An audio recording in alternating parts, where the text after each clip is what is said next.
Good afternoon, y'all. For those of y'all that know me, Candace, I am a recovering addict. It's been laid on my heart. I just wanted to go live just to kind of update / share my story of recovery again. A lot of things have happened since I shared my story last. So I'm going to kind of give the background a little bit, and then we'll move into the updates. So, for those of y'all that don't know, I suffered with addiction for close to 5 years. I was addicted to both heroin and meth. My addictions took everything from me. Everything. Because of my addictions, I wound up homeless. I was sleeping under bridges. I was eating food out of trash cans. I didn't even like myself at all. At all. After I lost my sister,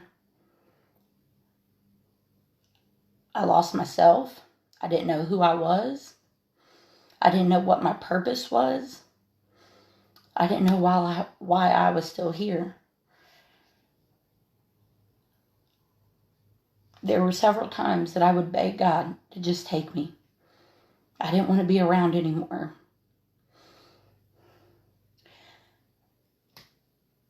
I didn't want to live. It's really been laid on my heart for me to share my story like this. So I don't know if this is going to help somebody, but that's what I hope. So, there were times that I would find myself using just so I could stay up, because as long as I was awake, I didn't have to have somewhere to sleep. As long as I was high, I wasn't hungry. It was a very vicious cycle. It drained me until one day I finally hit rock bottom. I did.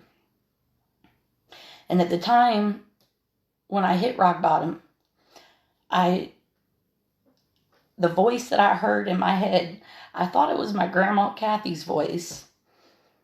Now looking back, I truly feel like it was God talking to me. The voice that I heard was telling me, life is not meant for you to feel so defeated. Life is not meant for you to feel so down. I didn't know what my purpose was. But at that point, I knew I had a purpose. I knew I had to explore it. I knew I had to get better. Y'all, this is probably going to get emotional. I had to do one of the hardest things that I've ever had to do in my life. And that was to take a very realistic, hard look at myself and the roles that I was playing and the situations that I had gotten myself into. I was no longer pointing my finger at everybody else. Like, oh, it's your fault. No, honey. That was me. That was me. Like I said, it was one of the hardest things I've ever done in my life, was to be realistic and honest with myself. I knew I had to change. I knew I wanted to change my mindset from that of a negative one to a positive one. I no longer wanted to be the victim of my bad choices. I wanted to own my choices and make them with purpose.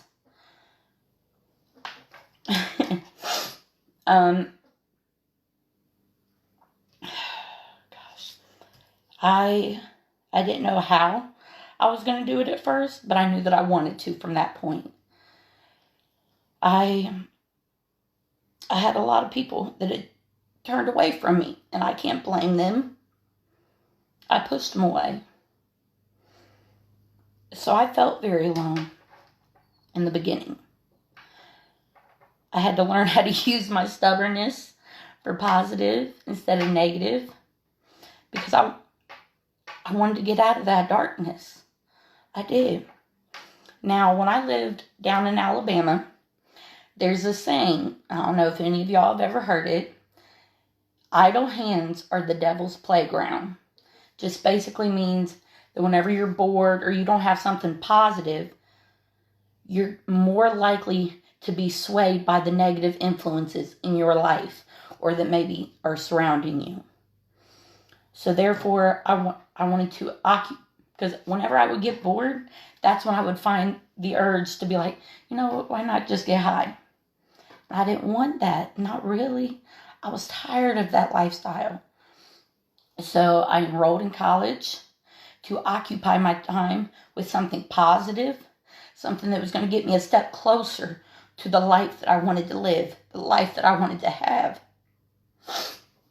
When I enrolled in school, I didn't have a car.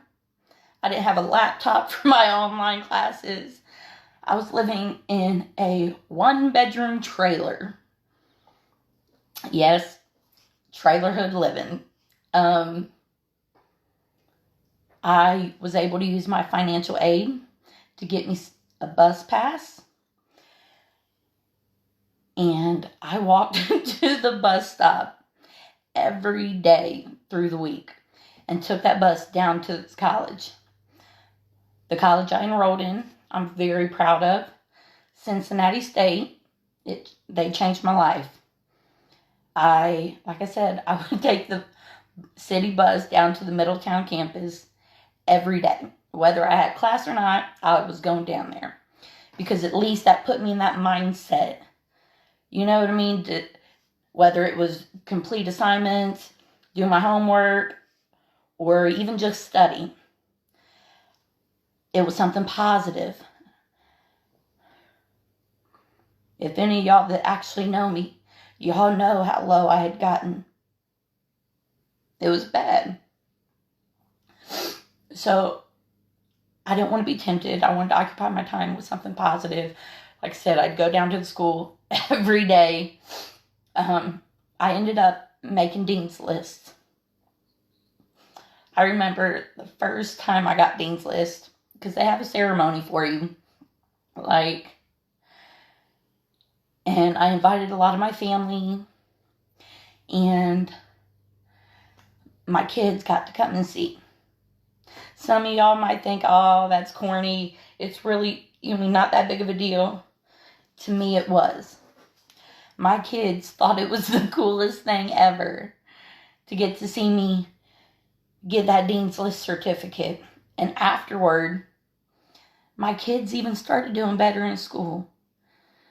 I felt like it was not so much a do as I say as a do as I do. And that made me feel amazing. Like I said,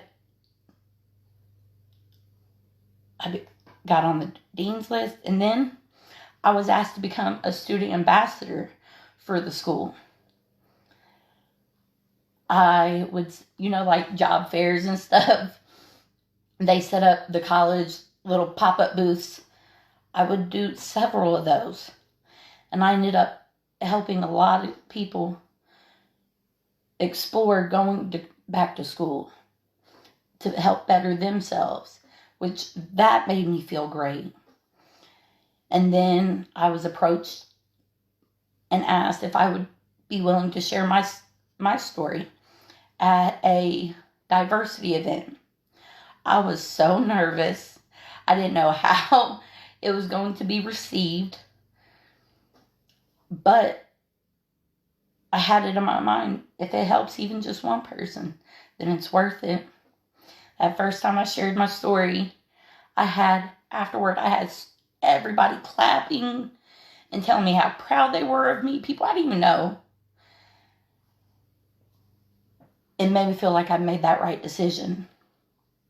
I got a car. Then I got accepted into my program, which was in Cincinnati. So I was able, God made that way for me. Like I said, when I enrolled, I had no idea how I was going to do it. But I put that hard work into it. I stayed dedicated. Of course, there were times where I'd get so frustrated, I wanted to give up, but I didn't. I want y'all to know, things might get tough, but if you're dealing with your burdens, honey, that means your blessings just beyond that horizon. Keep faith. As long as you put positive out there, positive will come back. It might not be on our time. I've seen this meme this morning. It said, God answers us in 3 ways. If you ask God for something, he might say yes and give it to you. You may ask for something, God might tell you no and give you something better. Or the 3rd way, if you ask for something, God might tell you to wait because he's going to give you the best. For a long time, I struggled. And now I feel like I know my purpose. I want to show everybody out there that it's possible. There is a way. As long as you... Sorry, I'm going to get teared up. As long as you put the hard work into it, because it's not going to be easy. It's not. I'm not about to sugarcoat it. It was the hardest thing I've ever done in my life. But if you put that hard work into it and keep your faith and don't get discouraged. Listen, now several months ago, it was laid on my heart to go live on Facebook and update my recovery story. But I wanted to wait until I graduated because then I felt like then maybe my story would have a little bit more impact. I got the email this morning. I have officially graduated college as a surgical tech, y'all. And I already have a job lined up at a local hospital. I will be working in the operating room, doing something that I love to do. Y'all, 4 years ago, I had done counted myself out. I never thought this would have been possible, ever. But here I am, living my dreams that in the beginning I didn't even know that I had. I'm so beyond proud of myself. I know I'm crying, but I'm happy, y'all. Like I said, if I could just help one person, honey, it's worth it, y'all. Stick with it. Get clean. Stay sober. It's possible. That devil gonna test you, honey. He will. Don't let him win. Because now the life that I have, the sober, clean life that I have, oh, y'all, it means more to me than y'all could ever imagine. But because I've had some people tell me, like, you mean I wouldn't really be telling people that you were an addict? Nah, listen, I'm very upfront, very honest about it. Because ain't nobody can make me feel bad about what I was. Because it has made me appreciate everything, every step of the way.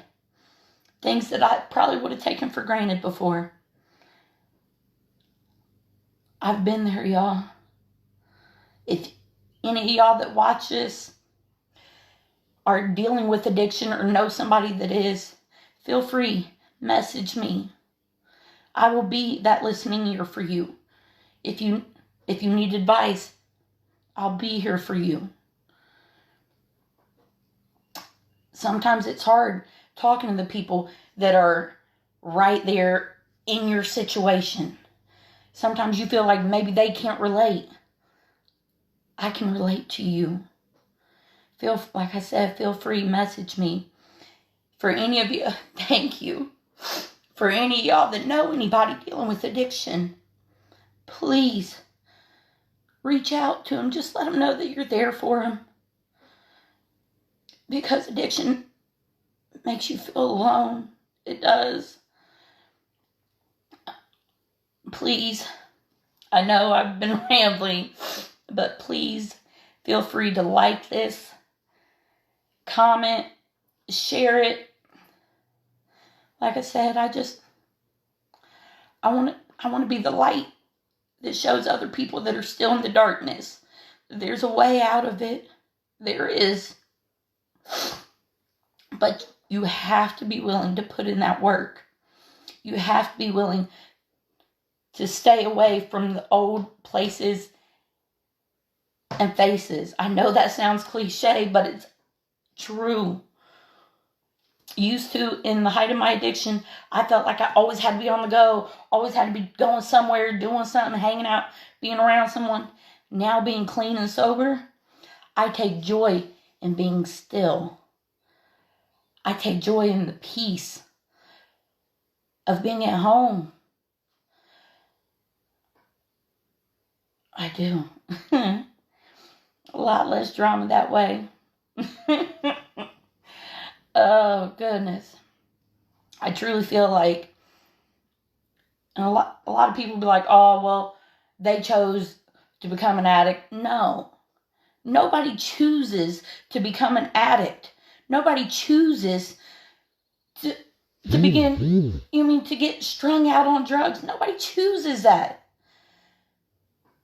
And I might be wrong, but this is how I feel. I feel like people become addicts because they don't know how to deal with the things that have hurt them. Be it your childhood, be it, past mental abuse, physical abuse, verbal abuse. It don't matter. Whatever, you have to heal what hurt you. For me, it was the abuse that I endured growing up. It was the pain of losing my sister. I didn't want to deal with that. I didn't. Now I can say I have dealt with it. And it's not easy.